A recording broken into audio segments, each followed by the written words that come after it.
Hi hello ವೀಕ್ಷಕರೇ, welcome to simple Bhagya kitchen. ನಾನಿವತ್ತು 10 ರಿಂದ 12 ನಿಮಿಷಕ್ಕೆ ಗರಿಗರಿಯಾದಂಥ ಮನೆಯಲ್ಲೇ ಇರುವಂಥ ಪಾಲಕ್ ಸೊಪ್ಪು ಬಳಸಿ ಪಾಲಕ್ ಪಕೋಡ ಹೇಗೆ ಮಾಡೋದಂತ ತೋರಿಸ್ತೀನಿ, ನೋಡೋಣ ಬನ್ನಿ. ನೋಡಿ, ನಾನು ಸಣ್ಣದಾಗೆ ಪಾಲಕ್ ಸೊಪ್ಪು ಹಚ್ಚಿ ತೊಳೆದು ರೆಡಿ ಮಾಡಿಟ್ಕೊಂಡಿದ್ದೀನಿ. ಇದ್ರ ಜೊತೆ ನಾನು ಒಂದು ಬೌಲ್ ಆಗುವಷ್ಟು ಕೊತ್ತಂಬರಿ ಸೊಪ್ಪನ್ನು ಅಷ್ಟೇ ತೊಳೆದ್ಬಿಟ್ಟು ಸಣ್ಣದಾಗಿ ಹಚ್ಚಿ ರೆಡಿ ಮಾಡಿಟ್ಕೊಂಡಿದ್ದೀನಿ. ಕೊತ್ತಂಬರಿ ಸೊಪ್ಪು ಹಾಕ್ತಾಯಿದ್ದೀನಿ. 2 ಹಸಿಮೆಣ್ಸಿಕಾಯಿನ ಸಣ್ಣದಾಗಿ ಹಚ್ಚಿಟ್ಕೊಂಡಿದ್ದೆ, ಹಸಿಮೆಣ್ಸಿಕಾಯಿನ ಹಾಕ್ತಾಯಿದ್ದೀನಿ. ಖಾರ ಜಾಸ್ತಿ ಬಾಯಿ ಸಿಗುತ್ತೆ ಹಸಿಮೆಣ್ಸಿಕಾಯಿ ಹಾಕಿದೆ ಅಂತ 2 ಹಸಿಮೆಣ್ಸಿಕಾಯಿ ಟೇಸ್ಟ್ಗೋಸ್ಕರ ಹಚ್ಚಿಟ್ಕೊಂಡಿದ್ದೆ, ಅದು ಹಾಕ್ತಾಯಿದ್ದೀನಿ. ಒಂದು ಅರ್ಧ ಸ್ಪೂನಷ್ಟು ಧನಿಯಾ ಕಾಳು ಹಾಕ್ತಾಯಿದ್ದೀನಿ. ಧನಿಯಾನ ನೋಡಿ ಈ ಥರ ಉಜ್ಜಿಕೊಂಡಿದ್ದೀನಿ. ಈ ಥರ ಉಜ್ಜಿ ಧನಿಯಾ ಕಾಳು ಫ್ಲೇವರ್ಗೋಸ್ಕರ ತುಂಬ ಚೆನ್ನಾಗಿರುತ್ತೆ. ಹಾಗಾಗಿ ಒಂದು ಅರ್ಧ ಸ್ಪೂನಷ್ಟು ಧನಿಯಾ ಕಾಳು ಹಾಕ್ತಾಯಿದ್ದೀನಿ. ಹಾಗೆಯೇ ಒಂದು ಅರ್ಧ ಸ್ಪೂನಷ್ಟು ನಾನು ಜೀರಿಗೆಯನ್ನು ಹಾಕ್ತಾಯಿದ್ದೀನಿ. ಒಂದು ಅರ್ಧ ಸ್ಪೂನಷ್ಟು ನಾನು ಅಜ್ವಾನ್ ಕಾಳು ಅಥವಾ ಹೋಮ್ ಕಾಳು ಅಂತ ಹೇಳ್ತೀವಲ್ಲ, ಅದನ್ನು ಅರ್ಧ ಸ್ಪೂನ್ಗಿಂತ ಸ್ವಲ್ಪ ಕಮ್ಮಿನೇ ಹಾಕ್ಕೊಳ್ಳೋಣ, ಜಾಸ್ತಿ ಬೇಡ. ನಾವು ಧನಿಯಾ ಎಲ್ಲ ಹಾಕಿರೋದ್ರಿಂದ ಸ್ವಲ್ಪ ಹಾಕೊಂಡ್ರೆ ಸಾಕಾಗುತ್ತೆ. ಇದನ್ನು ಈ ಥರ ಕೈಯಲ್ಲಿ ಈ ಥರ ಹೊಸಬಿಟ್ಟು ಇದನ್ನು ಅಷ್ಟು ಎಲ್ಲನೂ ಒಂದ್ಸರಿ ಹಾಕ್ಕೊಳ್ಳೋಣ. ಹಾಗೆ ನಾನು ಒಂದು 4 ಈರುಳ್ಳಿ ತಗೊಂಡು ಸಣ್ಣದಾಗಿ ಉದ್ದಕ್ಕೆ ಸ್ಲೈಸಾಗಿ ಹಚ್ಚಿಟ್ಕೊಂಡಿದ್ದೆ. ಈರುಳ್ಳಿನೂ ಹಾಕ್ತಾಯಿದ್ದೀನಿ. ಒಂದು 2 ಸ್ಪೂನ್ ಆಗೋವಷ್ಟು ಅಕ್ಕಿ ಹಿಟ್ಟು ತಗೊಂಡಿದ್ದೆ, ಅಕ್ಕಿ ಹಿಟ್ಟು ಹಾಕ್ತಾಯಿದ್ದೀನಿ. ನೋಡಿ, ಎಲ್ಲನೂ ಒಂದ್ಸರಿ ಈ ಥರ ಕೈಯಾಗಿದೆ ಎಲ್ಲ ಕಡೆನೂ ನಾವು ಈ ಅಕ್ಕಿ ಹಿಟ್ಟನ್ನ ಮಿಕ್ಸ್ ಮಾಡೋಣ. ಅಕ್ಕಿ ಹಿಟ್ಟು ಹಾಕೋದ್ರಿಂದ ಕ್ರಿಸ್ಪಿಯಾಗಿರುತ್ತೆ, ಮೇಲುಗಡೆ ಕ್ರಿಸ್ಪಿಯಾಗಿದ್ದು ಒಳಗಡೆ ಸಾಫ್ಟ್ ಇರುತ್ತೆ. ಹಾಗಾಗಿ ಅಕ್ಕಿ ಹಿಟ್ಟು ಹಾಕ್ಕೊಳ್ತಾ ಇದ್ದೀನಿ. ಎಲ್ಲ ಒಂದ್ಸಲ ಈ ಥರನ ಅಕ್ಕಿ ಹಿಟ್ಟು ಹಾಕಿದ್ಮೇಲೆ ಮಿಕ್ಸ್ ಮಾಡೋಣ. ಈಗ ಇದಕ್ಕೆ ನಾನು ರುಚಿಗೆ ತಕ್ಕಷ್ಟು ಉಪ್ಪು ಹಾಕ್ತಾಯಿದ್ದೀನಿ. ನಾವು ಹಿಟ್ಟು ಕಡಲೆ ಹಿಟ್ಟು ಎಷ್ಟು ಹಾಕ್ತೀವೋ ಅದು ನೋಡ್ಕೊಂಡು ನಿಮ್ಗೆ ಎಷ್ಟು ಬೋಂಡ ಬೇಕೋ ಅದ್ರ ಮೇಲೆ ನೀವು ನೋಡ್ಕೊಂಡು ಉಪ್ಪು ಹಾಕ್ಕೊಳ್ಳಿ. ನಾನು ನೋಡಿ ಇವತ್ತೊಂದು ಕಟ್ಟು ಪಾಲಕ್ ಸೊಪ್ಪು ತಗೊಂಡು ಬೋಂಡ ಮಾಡ್ತಾಯಿದ್ದೀನಿ. ಹಾಗಾಗಿ ನನಗೆ ಎಷ್ಟು ಬೇಕೋ ಅಷ್ಟು ಉಪ್ಪು ಹಾಕ್ಕೊಳ್ತೀನಿ. ಉಪ್ಪು ಹಾಕಿದ್ಮೇಲೆ ಒಂದ್ಸರಿ ಎಲ್ಲನೂ ಮಿಕ್ಸ್ ಮಾಡಿ ಎಲ್ಲ ಮಿಕ್ಸ್ ಆಗಿದೆ. ಈಗ ನಾನು ಒಂದು ಅರ್ಧ ಸ್ಪೂನಷ್ಟು ಅಚ್ಚ ಖಾರದ ಪುಡಿ ಹಾಕ್ತಿದ್ದೀನಿ. ಯಾಕಂದರೆ ನಾನು ಹಸಿಮೆಣ್ಸಿಕಾಯಿನ ಹಾಕಿರೋದ್ರಿಂದ ಖಾರದ ಪುಡಿನ ಕಮ್ಮಿ ಹಾಕ್ತಾಯಿದ್ದೀನಿ. ನೋಡಿ, ಈ ಬೌಲಲ್ಲಿ ನಾನು 1 ಬೌಲ್ ಆಗೋವಷ್ಟು ಕಡಲೆ ಹಿಟ್ಟು ತಗೊಂಡಿದ್ದೀನಿ. ಸ್ವಲ್ಪನೇ ಹಾಕ್ಕೊಂಡು ಕಡಲೆ ಹಿಟ್ಟು ನಾವು ಕಲಿಸ್ಕೊಂಡು ಬರೋಣ. ಕಡಲೆ ಹಿಟ್ಟು ಕಲಿಸೋದಕ್ಕಿಂತ ಮುಂಚೆ ಒಂದು ಚಿಟಿಕೆ ಅಷ್ಟು ನಾನು ಸೋಡಾ ಹಾಕ್ತಿದ್ದೀನಿ. ನೀವು ಸೋಡಾ ಬೇಕಂದರೆ ಹಾಕ್ಕೊಳ್ಳಿ, ಇಲ್ಲಾಂದರೆ ಸ್ಕಿಪ್ ಮಾಡ್ಕೊಳ್ಳಿ. ನಾನು 1 ಚಿಟಿಕೆ ಅಷ್ಟು ಸೋಡಾನು ಹಾಕ್ತಾಯಿದ್ದೀನಿ, ಅಡುಗೆ ಸೋಡಾ. ಅದು ಅಷ್ಟು ನೋಡಿ ಒಂದು ಸ್ವಲ್ಪ ಹಾಕ್ತಾಯಿದ್ದೀನಿ. ಎಲ್ಲ ಹಾಕ್ಬಿಟ್ಟು ಒಂದ್ಸಲಿ ನೀರು ಏನು ಹಾಕಿದ್ರೇ ಸ್ವಲ್ಪ ಹಿಟ್ಟು ಹಾಕೋಣ.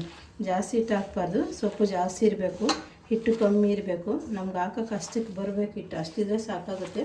ಫಸ್ಟ್ ಒಂದ್ಸಲಿ ನೀರು ಏನು ಹಾಕಿದ್ರೇ ಸ್ವಲ್ಪ ಹಿಟ್ಟು ಹಾಕ್ಕೊಂಡು ಕಲಿಸ್ಕೊಂಡು ಬರೋಣ. ಕಲಿಸಿದ್ದೆಲ್ಲ ಆಗಿದೆ ನೋಡಿ. ಮತ್ತು ನಾನು ಏನು ಉಳಿದಿತ್ತು ಆ ಹಿಟ್ಟು ಹಾಕ್ತಾಯಿದ್ದೀನಿ. ಜಾಸ್ತಿ ಸೊಪ್ಪು ಕಾಣ್ತಾಯಿದೆ, ಹಂಗಾಗಿ ಅದ್ರ ಮೇಲ್ಗಡೆನೇ ಇನ್ನೂ ಸ್ವಲ್ಪ ಹಿಟ್ಟು ಹಾಕ್ಬಿಟ್ಟು ಮತ್ತೆಲ್ಲ ಒಂದ್ಸಲಿ ನೀರು ಹಾಕ್ದಲ್ಲೇ ಕಲಸೋಣ. ನಮಗೆ ಬೇಕಂದ್ರೆ ನೀರು ಹಾಕ್ಕೊಳ್ಳೋಣ, ಇದೇ ಸಾಕಾಗುತ್ತೆ. ಸೊಪ್ಪಲ್ಲಿ ನೀರಿರುತ್ತೆ, ಈರುಳ್ಳಿನ ನೀರಿರುತ್ತೆ, ಅದೇನೋ ಸಾಕಾದರೆ ಅಷ್ಟಕ್ಕೆ ಸಾಕು ಮಾಡ್ಕೊಳ್ಳೋಣ. ಒಂದ್ಸತಿ ಎಲ್ಲ ಕಲಿಸ್ಬಿಟ್ಟು ಆಮೇಲೆ ನಾವು ನೀರು ಹಾಕೋದು ಬೇಡವಾ ಅಂತ ನೋಡ್ಕೊಳ್ಳೋಣ. ನೋಡಿ, ಎಲ್ಲ ನಾನು ಹಾಕಿರೋ ಹಿಟ್ಟು ಸಾಕಾಗುತ್ತೆ, ಮತ್ತೆ ಹಿಟ್ಟು ಬೇಕಾಗಲ್ಲ. ಇದು ಬೋಂಡನ ಟೀ ಜೊತೆಗಾದ್ರು ತಿನ್ಬೋದು, ಇಲ್ಲಾಂದರೆ ರಸಮ್ ಮಾಡ್ತೀವಲ್ಲ ರಸಮ್ಮು, ಇಲ್ಲ ಏನಾದ್ರು ಸಾಂಬಾರು ತಿಳಿ ಸಾರು ಆ ಥರ ಏನಾದ್ರು ಸಾಂಬಾರು ಮಾಡಿ, ಇಲ್ಲ ಬಸ್ಸಾರು ಮಾಡಿ, ಏನೋ ಪಲ್ಯ ಏನಿಲ್ಲ ಅಂತ ಅಂಥ ಟೈಮಲ್ಲಾದ್ರೂ ಪಾಲಕ್ ಪಕೋಡ ಮಾಡ್ಕೊಂಡ್ರೆ ನೆಂಚಿಗೆ ಸೈಡ್ಗೆ ಚೆನ್ನಾಗಿರ್ತೈತೆ. ಹಾಗೆ ಮನೆಗೆ ಯಾರು ಗೆಸ್ಟ್ ಬಂದಾಗ ಏನೂ ಇಲ್ಲಪ್ಪ ಸೊಪ್ಪು ಹೊಂದಿರೋದು ಏನು ಮಾಡೋದಪ್ಪ ಅಂತಂದರೆ ಅಂಥ ಟೈಮಲ್ಲಿ ಒಂದು 10 ನಿಮಿಷಕ್ಕೆ ಸೊಪ್ಪು ಮತ್ತು ಈರುಳ್ಳಿ ಹೆಚ್ಕೊಂಡ್ರೆ 10 ನಿಮಿಷಕ್ಕೆ ಪಕೋಡ ರೆಡಿಯಾಗುತ್ತೆ. ನೋಡಿ, ಎಲ್ಲ ಕಲಸಿದ್ದು ರೆಡಿಯಾಗಿದೆ. ಈಗ ನಾನು ಎಣ್ಣೆನ ಕಾಯಕ್ಕೆ ಇಟ್ಟಿದ್ದೀನಿ. ನೋಡಿ, ಇಷ್ಟು ನಮ್ಗೆ ಹಾಕಕ್ಕೆ ಬಂದರೆ ಸಾಕು, ನಮಗೆ ಜಾಸ್ತಿ ಹಿಟ್ಟು ಹಾಕೋದು ಬೇಡ, ಇಷ್ಟಿದ್ರೆ ನೋಡಿ ಸಾಕಾಗುತ್ತೆ. ಆಲ್ರೆಡಿ ನಾನು ಎಣ್ಣೆನ ಕಾಯಕ್ಕೆ ಇಟ್ಟಿದ್ದೀನಿ. ಹೇಗೆ ಮಾಡೋದಂತ ನೋಡೋಣ ಬನ್ನಿ. ನೋಡಿ, ನಾನು ಕಲಿಸ್ಬೇಕಾದ್ರೇ ಎಣ್ಣೆನೇ ಸ್ಟವ್ ಮೇಲೆ ಎಣ್ಣೆ ಹಾಕಿಟ್ಟಿದ್ದೆ ಬಾಣಲಿಗೆ. ಎಣ್ಣೆನೂ ಕಾದಿದೆ. ಎಷ್ಟು ಬೇಗ ಆಗುತ್ತೆ ಅಂದರೆ ಒಂದು 10 ರಿಂದ 12 ನಿಮಿಷಕ್ಕೆ ನಮಗೆ ಬೋಂಡನೇ ರೆಡಿ ಆಗುತ್ತೆ. ನೋಡಿ, ಈಗ ಎಣ್ಣೆ ಚೆನ್ನಾಗಿ ಕಾದಿದೆ. ನಾವೇನು ಅದನ್ನು ಉಂಡೆ ಥರ ಏನು ಮಾಡೋದು ಬೇಡ, ಜಸ್ಟ್ ಸುಮ್ಮನೆ ಈ ಥರ ಕೈಯಾಗಿ ಬಿಟ್ಕೊಬಂದರೆ ಸಾಕು. ನೋಡಿ, ಬಿಡೋಕ್ಕೂ ಚೆನ್ನಾಗಿರುತ್ತೆ, ಕರಗೋದಿಲ್ಲ. ಎಷ್ಟು ಹದವಾಗಿ ನಾವು ಹಿಟ್ಟು ಹಾಕ್ಕೊಂಡು ಕಲಿಸ್ಕೋಬೇಕು. ಜಾಸ್ತಿ ಹಿಟ್ಟು ಹಾಕಿದರೆ ಅಷ್ಟು ಚೆನ್ನಾಗಿರಲ್ಲ, ಹಾಗಾಗಿ ನೋಡ್ಕೊಂಡು ಹಿಟ್ಟು ಹಾಕ್ಕೊಳ್ಳಿ. ಕಮ್ಮಿ ಉರಿಯಲ್ಲೇ ಈ ಬೋಂಡನ ಹಾಕ್ಕೊಳ್ಳಿ, ತುಂಬ ಚೆನ್ನಾಗಿರುತ್ತೆ. ಬೋಂಡ ಹಾಕಿದ ತಕ್ಷಣ ತಿರುಗಿ ಹಾಕ್ಬಾರ್ದು, ಯಾಕಂದರೆ ಹಸಿ ಇರುತ್ತಲ್ಲ ಬೇಗ ಎಲ್ಲನ ಕರ್ಗೋಗ್ಬಿಡುತ್ತೆ.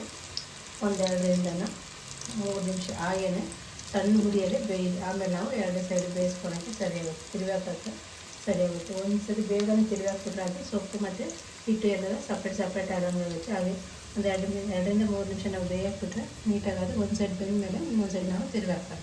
ನೋಡಿ, 2 ರಿಂದ 3 ನಿಮಿಷ ಆಗಿದೆ. ಈಗ ನಾನು ಇದನ್ನು ಒಂದು ಸೈಡಿಂದ ಇನ್ನೊಂದು ಸೈಡಿಂದ ನೋಡಿ ಎಷ್ಟು ಆರಾಮಾಗಿ ಬಿಟ್ಕೊಳ್ಳುತ್ತೆ. ಹಾಕಿದ ತಕ್ಷಣ ತಿರುಗಾಕೋದ್ರಿಂದ ಎಷ್ಟು ನೀಟಾಗಿ ಬಿಟ್ಕೊಳ್ಳೋಣ. ಒಂದು 2 ರಿಂದ 3 ನಿಮಿಷ, ಸೆಕೆಂಡ್ ಅಂತ ಹೇಳಿದ್ವಿ, ಸೆಕೆಂಡಲ್ಲ 3 ನಿಮಿಷ ಬಿಟ್ಟರೆ ಮಾತ್ರ ನೀಟಾಗಿ 2 ಸೈಡನ್ನು ಬೋಂಡ ಬೇಯುತ್ತೆ. ಈಗ ನಮ್ಗೆ ತಿರುಗಾಕೋಕ್ಕೂ ಈಸಿ ಆಗುತ್ತೆ, ಹಾಗೆಯೇ 2 ಸೈಡ್ ಬೋಂಡನೂ ಬೆಂದಿರುತ್ತೆ. ಎಲ್ಲ ಒಂದ್ಸರಿ ನೀಟಾಗಿ ತಿರುಗಾಕ್ಬಿಡ. 2 ಸರಿ ಚೆನ್ನಾಗಿ ಬೇಯಿಸೋಣ. ಎಷ್ಟು ಈಸಿ ಅಂದರೆ ಅಷ್ಟು ಈಸಿ ಪಾಲಕ್ ಪಕೋಡ. ನಾವು ಮನೆಗೆ ಗೆಸ್ಟ್ ಬಂದಾಗಂತೂ ಎರಡು ದಿನ ಅವ್ರ ಹತ್ರ ಮಾತಾಡ್ಕೊಂಡು ಒಂದು ಕಡೆ ಟೀ ಇಟ್ಕೊಂಡು ಇನ್ನೊಂದು ಕಡೆ ಈ ಥರ ಪಕೋಡ ಮಾಡಿಕೊಟ್ಬಿಟ್ಟು ಅವ್ರಿಗೆ ಎಷ್ಟು ಬೇಗ ಮಾಡಿಕೊಟ್ರಪ್ಪ ಇವರು, ಎಷ್ಟು ನೀಟಾಗಿ ನೋಡ್ಕೊತಾರೆ ಮನೆ ಬಂದಾಗ ಅನಿಸ್ತೈತೆ. ಅಷ್ಟು ಚೆನ್ನಾಗಿರುತ್ತೆ ಮತ್ತು ಅಷ್ಟು ಬೇಗನೆ ನೋಡಿ 2 ಸೈಡ್ ಎಷ್ಟು ಚೆನ್ನಾಗಿ ಬೆಂದಿದೆ ಬೋಂಡ ಅಂತ. ಈಗ ನಾನು ಒಂದು ಪ್ಲೇಟ್ ಇದನ್ನು ಸರ್ವ್ ಮಾಡ್ತಾಯಿದ್ದೀನಿ. ಇನ್ನು ಉದಿರೋಂಥ ಹಿಟ್ಟನ್ನು ಇದೇ ರೀತಿ ನಾನು ಬೋಂಡ ಮಾಡ್ಕೊಳ್ತೀನಿ. ಇದು ಟಿಶ್ಯೂ ಪೇಪರ್ಗೆ ಹಾಕಿ ಸರ್ವ್ ಮಾಡ್ಕೊಳ್ಳಿ. ಹಾಗೆ ಅದು ಸರ್ವ್ ಮಾಡ್ಕೊಳ್ಳಿ. ಮತ್ತು ನಾನು ಹಾಗೆ ಸರ್ವ್ ಮಾಡ್ತಾಯಿದ್ದೀನಿ.